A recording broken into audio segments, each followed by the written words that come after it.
عن عائشة رضي الله عنها قالت كنت أغتسل أنا ورسول الله صلى الله عليه وسلم من إناء واحد كلانا جنب وكان يأمرني فأتزر فيباشرني وأنا حائض وكان يخرج رأسه إلي وهو معتكف فأغسله وأنا حائض.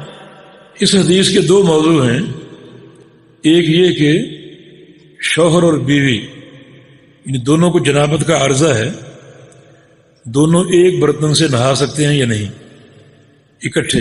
اور دوسرا موضوع یہ ہے کہ اگر عورت کو حیض کا عارضہ ہے تو وہ شوہر کی خدمت کر سکتی ہے یا نہیں. اس حدیث کی راویہ ام المومنین ہے سیدہ عائشہ صدیقہ رضی اللہ عنہا، اور اس قسم کے اکثر مسائل آپ کی روایت سے مروی. امت کی محسنہ اور بہت بڑی فقیہہ جنہوں نے یہ مسائل نبی علیہ السلام سے سیکھے اور آگے روایت کیے اور ہم تک وہ پہنچے.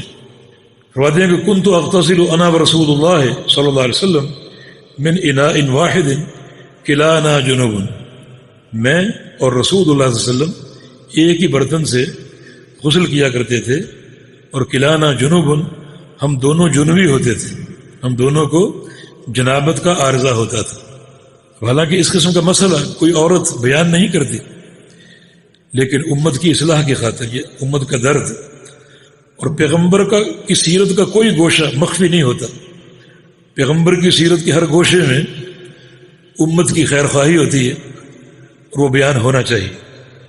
چنانچہ سیدہ عائشہ صدیقہ نے بھی اس گوشے کو اجاگر کیا کہ اکثر ایسا ہوتا ہم دونوں کو جنابت کا عارضہ ہوتا اور ایک ہی برتن سے ہم غسل کرتے.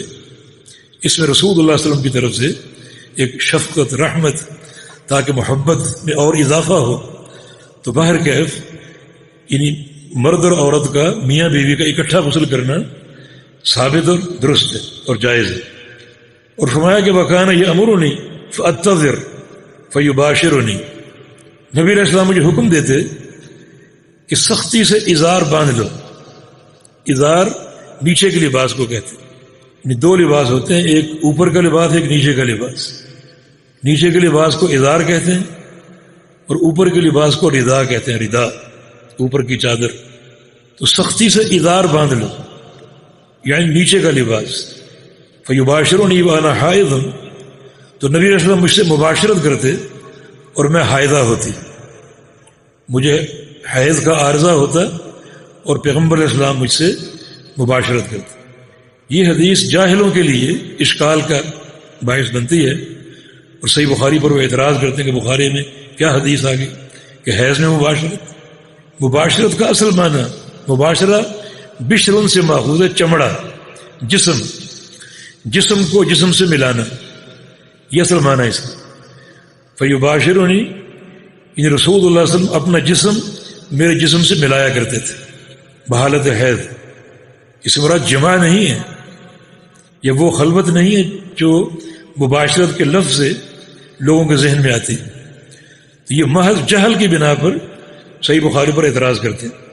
تو اس سے ثابت ہوا کہ اگر خاتون کو حیض کا عارضہ لاحق ہو تو اس کا شوہر اس کو قریب کر سکتا ہے، جسم سے جسم ملا سکتا ہے. نبی علیہ السلام کی سنت اور آپ کے عمل سے یہ ثابت ہے. یہ بات قابل غور ہے کہ آپ زیر جو لباس نیچے کا سختی سے باندھنے کا حکم کیوں دیتے تھے کہ سختی سے ادار باندھ لو. اس کی دو حکمتیں ہو سکتی. ایک یہ کہ اگر یہ لباس ڈھیلا ہو، یہ امت کی تعلیم کے لیے، یہ لباس اگر ڈھیلا ہو اور کھل جانے کا امکان ہو تو ایسا نہ ہو کہ مرد کے جذبات پر انگیختہ ہو جائے اور وہ نافرمانی کی حدود تک پہنچ جائے.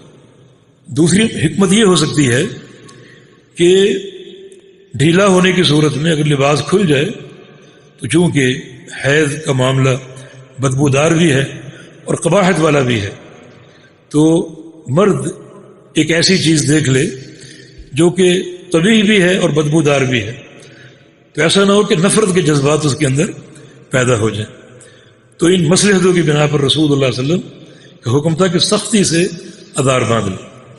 اور تیسری بات یہ ہے وَكَانَ يُخْرِجُ رَأْسَهُ إِلَيَّ وَهُوَ مُعْتَكِفٌ فَأَغْسِلُهُ وَأَنَا حَائِضٌ کہ رسول اللہ صلی اللہ علیہ وسلم بعض اوقات اعتکاف بیٹھے ہوتے رمضان میں مسجد نبوی میں، اور چونکہ آپ کا جو اعتکاف کا جو حجرہ تھا وہ میرے حجرے کے ساتھ ہوتا تھا، تو رسول کریم صلی اللہ علیہ وسلم بعض اوقات اعتکاف کے اندر سے اپنا سر باہر نکالتے، وَكَانَ يُخْرِجُ رَأْسَهُ اپنا سر باہر نکالتے الیہ میری طرف، وَهُوَ مُعْتَكِفٌ آپ معتکف ہوتے، اعتکاف میں ہوتے، فَأَغْسِلُهُ تو میں آپ کے سر کو دھویا کرتی تھی، وَأَنَا حَائِضٌ جبکہ میں حائضہ ہوتی تھی، مجھے حیض کا عارضہ بھی ہوتا تھا، تو رسول اللہ علیہ وسلم اپنا سر مبارک باہر نکالتے میرے کمرے تک، اور میں آپ کا سر دھوتی، انہیں کمرے تک اس لیے نکالتے تاکہ وہ پانی مسجد میں نہ گرے،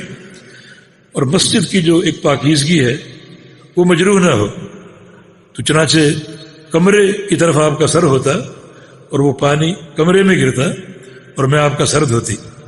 تو ان احادیث سے کیا واضح ہوا کہ خاتون اگر حائضہ ہو تو اس کا شوہر اس سے کس قسم کا قرب اختیار کر سکتا ہے اور کس قسم کی خدمت لے سکتا ہے۔ جاہلیت کے دور میں حائضہ عورت کو بالکل الگ تھلگ کر دیا جاتا تھا، نہ اس کے ساتھ بیٹھتے، نہ ملتے، نہ ساتھ کھاتے، نہ پیتے، نہ اس کی چھوئی ہوئی چیز کو ہاتھ لگاتے، بالکل الگ تھلگ کر دیا جاتا۔ اور یہود اس معاملے میں اور سختی برتتے تھے، مگر دین اسلام نے جو عورت کو تکریم دیتا ہے، عورت کو عزت دیتا ہے، اور یہ تکریم دین اسلام نے دی کہ نہیں، خاتون کو یہ عارضہ لاحق ہے، وہ ناپاک نہیں ہے، اس کے ہاتھ ناپاک نہیں ہے، اس کا جسم ناپاک نہیں ہے، جسم سے جسم ملایا جا سکتا ہے، ہاتھوں سے خدمت لی جا سکتی۔ حالانکہ رمضان کا مہینہ آپ اعتکاف میں ہیں، یہ ساری چیزیں طہارت چاہتی ہیں، مگر رسول اللہ صلی اللہ علیہ وسلم اپنا سر مبارک باہر نکالتے، عائشہ صدیقہ حائضہ ہونے کے باوجود آپ کے سر کو دھویا کرتی تھی۔ یہ تکریم دین اسلام نے دی، تو اس قسم کی ساری خدمت، عورت کا کھانا پکانا، کھانا کھلانا اور ساتھ بیٹھ کے کھانا سب مشروع ہے۔